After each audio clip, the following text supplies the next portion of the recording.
C'est pas facile ce qu'on va faire. Il va falloir qu'on apprenne dans cette vidéo à vérifier qu'un point il appartient bien à la courbe représentative d'une fonction.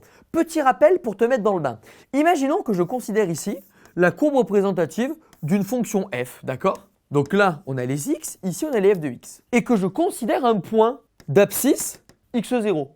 Quelle va être l'ordonnée de ce point? Ben ouais, tu as raison, ça va être f de x0. Forcément, c'est l'image de l'abscisse par la fonction f, puisque le point A, il appartient, on a dit que ce point, il appartenait à la courbe de la fonction. Donc, si un point appartient à la courbe d'une fonction, eh ben, son abscisse, s'il a un abscisse donné, son ordonnée, c'est l'image de l'abscisse par la fonction f. Pour vérifier qu'un point appartient à la courbe représentative d'une fonction, eh bien, il va falloir vérifier que l'ordonnée du point, c'est bien l'image de l'abscisse par la fonction f. Faisons un exemple.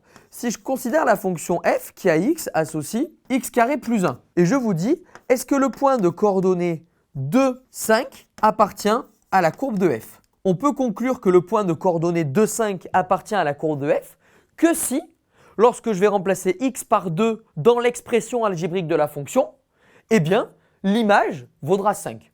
Vérifions. Je calcule f de 2.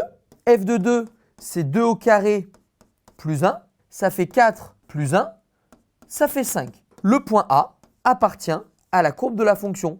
Car en fait, le point A, on aurait pu dire qu'il pouvait s'écrire 2 f de 2. On fait un exemple avec un point B. Est-ce que le point B de coordonnées 3, 9 appartient à la courbe de la fonction?